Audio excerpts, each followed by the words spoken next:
O Procurador-Geral da República, Augusto Aras, manifestou-se nas ações propostas por partidos de oposição contra a graça concedida pelo presidente Jair Bolsonaro ao deputado Daniel Silveira.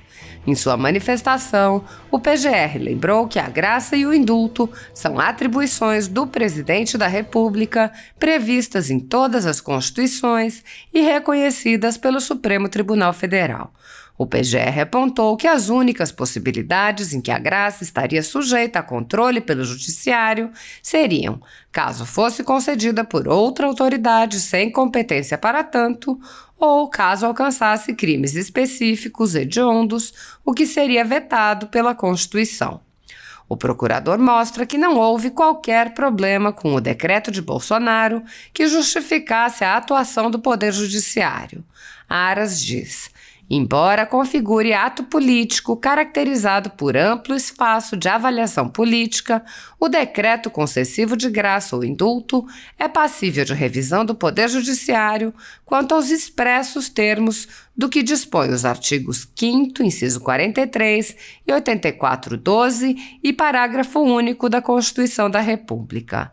No decreto impugnado nestas ADPFs, contudo, não se verificam vícios de inconstitucionalidade aptos a justificar sua invalidação pelo Supremo Tribunal Federal. Além de o ato haver sido editado pelo Presidente da República no exercício da competência atribuída pelo artigo 84, inciso 12 da Constituição Federal, os crimes que foram objetos do perdão presidencial não se enquadram naqueles que a Constituição Federal qualifica como insuscetíveis de graça e de anistia. Quanto a este último ponto, o artigo 5º, 43 da Constituição de 88 classificou como insuscetíveis de graça ou de anistia apenas os crimes de tráfico ilícito de hidroafins de terror e os definidos como crimes hediondos. Não havendo constituinte impedido a concessão de graça a outras condutas penalmente relevantes, considera-se que o presidente da República detém liberdade de apreciação para conceder o benefício a pessoas condenadas por quaisquer infrações diversas daquelas cujos bens jurídicos são especialmente protegidos na norma do artigo 5º, 43 da Constituição da República. Aras explica ainda que o Judiciário não pode ampliar a lista de crimes que não podem ser indultados, pois isto, além de contrário aos direitos fundamentais previstos na Constituição, também ofende o princípio da separação dos poderes. O PGR afirma: pretensão de alterar o rol de crimes insuscetíveis de graça por meio de interpretação judicial ampliativa, nos termos requeridos pelo partido requerente da ADPF 964, restringiria indevidamente a margem de ação política constitucionalmente assegurada ao chefe de Estado, verdadeira capitis diminutio, com ofensa não apenas aos artigos 5º, 43 e 84(12) da CF, mas também ao princípio da separação de poderes. Há, por conseguinte, de se reconhecer a compatibilidade do decreto de 21 de abril de 2022 com os limites expressos à concessão de indulto e de graça previstos nos artigos 5º, 43 e 84(12) da Constituição Federal. O PGR também demonstra que não há qualquer impedimento à concessão da graça por ter ocorrido antes do trânsito em julgado, mostrando que o próprio Supremo Tribunal Federal já reconheceu essa possibilidade.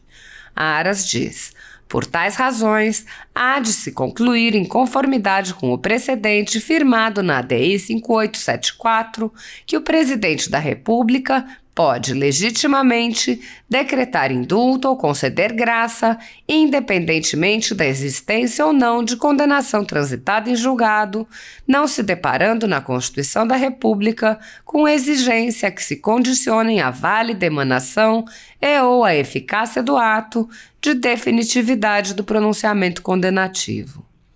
Em relação a pedido de inelegibilidade do deputado, o PGR aponta que o tema deve ser tratado pela Justiça Eleitoral no momento da formalização do registro da candidatura, afirmando que não caberia apreciar o pedido por inexistência do objeto. A ditadura da toga segue firme. O Brasil tem hoje presos políticos e jornais, parlamentares e influenciadores censurados. A Folha Política tem toda a sua receita, gerada desde 1º de julho de 2021, confiscada por uma canetada do ministro Luiz Felipe Salomão, ex-corregedor do TSE, com o aplauso e o respaldo dos ministros Luiz Roberto Barroso e Alexandre de Moraes. Além disso, todas as receitas futuras do jornal obtidas por meio do YouTube estão previamente bloqueadas. Há mais de 10 meses, todos os rendimentos do jornal estão sendo retidos sem justificativa jurídica. Anteriormente, a Folha Política teve sua sede invadida e todos os seus equipamentos apreendidos a mando do ministro Alexandre de Moraes. Mesmo assim, a equipe continuou trabalhando como sempre, de domingo a domingo, dia ou noite, para trazer informação sobre os 3 poderes e romper a espiral do silêncio imposta pela velha imprensa, levando informação de qualidade para todos os cidadãos e defendendo os valores, as pessoas e os fatos excluídos pelo mainstream, como o conservadorismo e as propostas de cidadãos e políticos de direita. Se você apoia o trabalho da Folha Política e pode ajudar a evitar que o jornal seja fechado pela ausência de recursos para manter sua estrutura, cumprir seus compromissos financeiros e pagar seus colaboradores, doe por meio do Pix, cujo QR Code está visível na tela, ou por meio do código ajude@folhapolitica.org. Caso não utilize Pix, há a opção de transferência bancária para a conta da empresa Raposo Fernandes, disponível na descrição deste vídeo e no comentário fixado no topo. A Folha Política atua quebrando barreiras do monopólio da informação há 10 anos e, com sua ajuda, poderá se manter firme e continuar a exercer o seu trabalho. Pix ajude@folhapolitica.org. Gente, repetindo o que disse no discurso anterior, não está em julgamento aqui tão somente o caso do deputado Daniel Silveira. E repito, execramos a sua fala em vídeos que foram amplamente divulgados. Está recolhida ao banco dos réus, aguardando o veredito que será exarado pelos seus próprios ocupantes, esta Câmara dos Deputados, deputado Isnaldo Bulhões, líder do MDB, partido de Mário Covas, que disse esta mesma frase durante a discussão do pedido de licença para processar o deputado Márcio Moreira Alves, exigido pela ditadura militar e que foi considerado a gota d'água para o AI-5. Muitos falam em AI-5, mas não conhecem a história do ato institucional número 5. Talvez não se lembrem, mas faço questão aqui de recordar aquilo que deve ser ensinado nos bancos escolares. Naquela oportunidade, este parlamento foi capaz de construir consenso.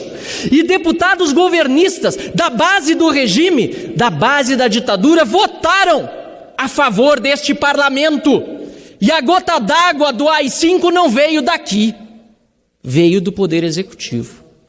Desta vez, o AI-5 vem do Poder Judiciário, vem do Supremo Tribunal Federal, que num ato arbitrário e autoritário, à margem do que diz a Constituição, que foi aprovada por este parlamento e só por ele pode ser emendada, à margem do que diz a Constituição e a lei, faz uma prisão ilegal, inconstitucional. Caros colegas, não se trata de defesa corporativa aqui, pelo contrário, há conselho de ética que puna com rigor este e outros casos pendentes. Vamos reativá-lo. Trata-se de defesa da democracia, do Estado de Direito, da defesa de que não nos submetamos como vassalos humilhados ao Supremo Tribunal Federal. É disso que se trata.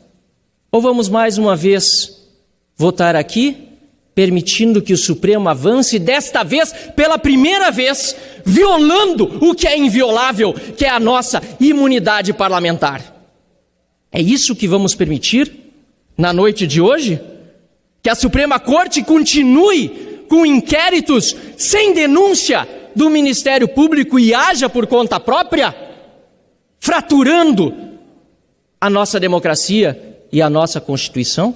Vamos tentar buscar consensos, assim como na votação de 68, quando houve maioria para defender esta casa e o mandato parlamentar.